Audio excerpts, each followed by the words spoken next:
Hello students, कैसे हो आप सब। तो क्लास 9th हम पढ़ रहे थे fundamental unit of life cell. तो उसमें हमने डिस्कस किया था कि सेल क्या होती है। तो सेल एक स्मॉलेस्ट यूनिट है ऑल लिविंग बींग्स की, सबसे छोटी नंगी आंखों से ना दिखने वाली एक स्मॉलेस्ट इकाई होती है हर एक ह्यूमन बींग्स की, हर एक लिविंग बींग्स की। ठीक है, उसमें हमने पढ़ा था सेल वॉल सबसे पहले, जो कि सिर्फ और सिर्फ प्लांट के ही चारों ओर पाई जाती है। प्लांट के चारों ओर पाई जाती है सेल वॉल। और बताया था कि किसकी बनी होती है बच्चों को, सेलुलोज की बनी होती है। किसकी बनी होती है? सेलुलोज की। ठीक है, तो सेलुलोज क्या है? सेलुलोज एक डेड पार्ट होता है वो प्लांट सेल के अंदर। जैसे मैंने कहा था कि प्लांट है कोई, उस प्लांट के चारों ओर जो आउटर कवरिंग है जिसको हम छाल बोल देते हैं, वही क्या है? सेलुलोज है। जो लिविंग नहीं होता, कैसी सेल होती है वहाँ आप बताओगे? एक डेड पार्ट होता है एक प्लांट सेल का। ठीक है, और सबसे हार्ड होता है। अंदर का जो मटेरियल है प्लांट का वो सॉफ्ट होता है, बट बाहर की सबसे हार्डेस्ट स्ट्रक्चर अगर प्लांट की पूछी जाए तो वह सेलुलोज ही होता है। ठीक है, क्यों होता है? क्योंकि सेलुलोज के पास वाटर नहीं होता, H2O यानी कि वाटर 0% पाया जाता है, इसीलिए सेलुलोज क्या होता है? बहुत ज़्यादा हार्ड होता है।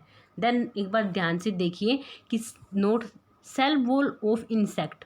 जो इंसेक्ट होते हैं, छोटे छोटे कीड़े मकोड़े, इंसेक्ट यानी कि कीड़े मकोड़े, उनकी जो सेल वॉल होती है आउटर वाली, वो बनी होती है काइटिन की। ठीक है, किसकी बनी होती है? काइटिन की बनी होती है। Cell wall not present in animal cell, और एनिमल सेल के अंदर सेल वॉल प्रेजेंट नहीं होती। सिर्फ किस में प्रेजेंट होती है? तो आप बताओगे प्लांट में। और कुछ एक इंसेक्ट्स होते हैं उनमें होती है, तो वो किसकी बनी होती है? आउटर वॉल काइटिन की बनी होती है। बट किसी भी एनिमल के अंदर सेल वॉल प्रेजेंट नहीं होती। देन सेकंड पॉइंट हम पढ़ेंगे cell membrane.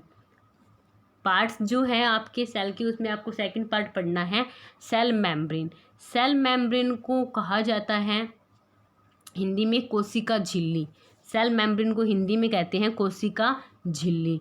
In plants inner membrane, in animals outer membrane. क्योंकि प्लांट के अंदर दो लेयर होती है बच्चों, ध्यान से सुनो एक बार। प्लांट जो है उनकी चारों ओर सेल वॉल भी प्रेजेंट थी, सेल वॉल, और प्लांट के अंदर सेल मेम्ब्रेन भी प्रेजेंट होती हैं। ठीक है, इट मीन्स कि ये आउटर सेल वॉल होगी प्लांट की, इनर कौन सी होगी? Cell membrane.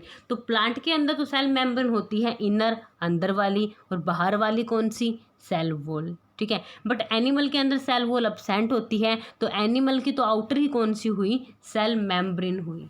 ठीक है, ये किसकी बनी होती है? तो ये फोस्फोलिपिड्स की बनी होती है, जो कि सेमी परमिएबल होती है इन नेचर में। सेमी परमिएबल का मतलब समझिए। सेमी परमिएबल का मतलब होता है बच्चों कि जो आप बता सकते हो किसी भी चीज़ को एंटर करवाना और किसी भी चीज़ को बाहर निकालने में हेल्प करना। यानी कि जो कि सिर्फ यूजफुल चीज़ों को ही अपने अंदर से एंटर करने देगी, और यूजफुल जो वेस्ट है उसी को ही बाहर से क्या करेगी? बाहर जाने की परमिशन देगी। मतलब ये एंट्री और एग्जिट का काम करता है आपका कौन? Cell membrane. किसकी बनी होती है? फोस्फोलिपिड की बनी होती है। इसमें फोस्फोलिपिड भी होते हैं, प्रोटीन भी होते हैं, कार्बोहाइड्रेट भी होते हैं। ठीक है, इन सब से मिलकर बनी हुई होती है। काम क्या है दोनों का ही, चाहे सेल वॉल हो चाहे सेल मेम्ब्रेन हो, प्रोटेक्ट करती है बच्चों सेल को। जो सेल है, सेल के अंदर जो पार्ट है, जो सॉफ्ट पार्ट है, उनको किसी भी बाहर से किसी दूसरी चीज़ों से नुकसान नहीं पहुंचने देती। उनके प्रोटेक्शन का काम करती है सेल वॉल भी और सेल मेम्ब्रेन दोनों ही। ठीक है, थर्ड पार्ट हम डिस्कस करेंगे न्यूक्लियस। थर्ड पार्ट हम पढ़ेंगे किसके बारे में? तो न्यूक्लियस के बारे में पढ़ेंगे बच्चों। ठीक है, समझिए। न्यूक्लियस जो है वो सेल के बिल्कुल सेंटर में प्रेजेंट होता है। जैसे कि ये कोई सेल है, इसके सेंटर में प्रेजेंट होता है न्यूक्लियस, और न्यूक्लियस के चारों ओर प्रेजेंट होती है एक न्यूक्लियर मेम्ब्रेन। देन न्यूक्लियस को कहा जाता है ब्रेन ऑफ द सेल। मतलब पूरी सेल का जो मास्टर माइंड है, पूरी सेल का मास्टर माइंड जो है वो कौन है?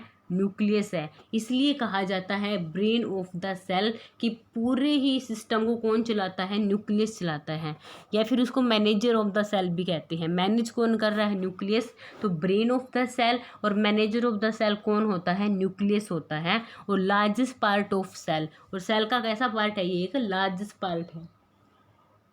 देन उसके बाद nucleic acid present in nucleus. अब न्यूक्लियस में होता क्या है, सेल के अंदर न्यूक्लियस में क्या होता है, न्यूक्लियस में होती है न्यूक्लिक एसिड। और वो जो न्यूक्लिक एसिड है वो दो तरह की होती है, एक तो आपका होता है डीएनए और एक आपका होता है आरएनए। डीएनए की फुल फॉर्म क्या होती है, सबने सुना होगा नाम डीएनए। डीएनए की फुल फॉर्म होती है बच्चों D oxy ribo nucleic acid, ठीक है, D oxy ribo nucleic acid. और आरएनए की फुल फॉर्म होती है राइबो न्यूक्लिक एसिड।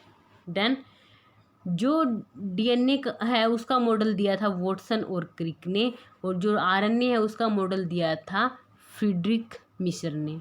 देन उसके बाद double helix found in nucleus mitochondria. ये कहते हैं कि ये जो डीएनए है वो हमेशा डबल हेलिक्स यानी कि इस तरह से प्रेजेंट होता है, इस तरह से पाया जाता है डीएनए, ठीक है, यानी कि दो लेयर मिलेंगी। लेकिन आरएनए हमेशा ऐसे मिलता है यानी कि एक सिंगल लेयर में पाया जाता है, सिंगल हेलिक्स। और डीएनए कैसा होता है, डबल हेलिक्स। न्यूक्लियस और किस में पाया जाता है, तो माइटोकॉन्ड्रिया में भी न्यूक्लियस पाया जाता है। उसके बाद फाउंड इन न्यूक्लियस साइटोप्लाज्म। और जो न्यूक्लियस है वो सिंगल हेलिक्स और कहाँ पाया जाता है, तो आप बताओगे साइटोप्लाज्म। डेंसर जेली लाइक एक स्ट्रक्चर होता है जो कि साइटोप्लाज्म के अंदर पाया जाता है, कौन, न्यूक्लियस। डीएनए को कहा जाता है जेनेटिक मटेरियल और आरएनए को कहा जाता है प्रोटीन सिंथेसिस, ठीक है। आरएनए का मतलब भी क्या है, प्रोटीन। आरएनए क्या किस चीज़ का काम करता है, प्रोटीन को सिंथेसाइज करने का। डीएनए काम करता है जेनेटिक मटेरियल का, यानी कि पीढ़ी दर जो डीएनए है वो ट्रांसफ़र होता है पेरेंट्स टू, बता सकते हो उनके ऑफस्प्रिंग यानी कि उनके बच्चों के अंदर। तो वो क्या कन्वर्ट होता है, मतलब क्या चीज़ है जो पीढ़ी दर पीढ़ी क्या होती है, ट्रांसफ़र होती है, वो है आपका डीएनए। इसीलिए डीएनए को कहा जाता है जेनेटिक मटेरियल। डन। आज के लिए इतना ही, बाकी हम डिस्कस करेंगे कल की क्लास में।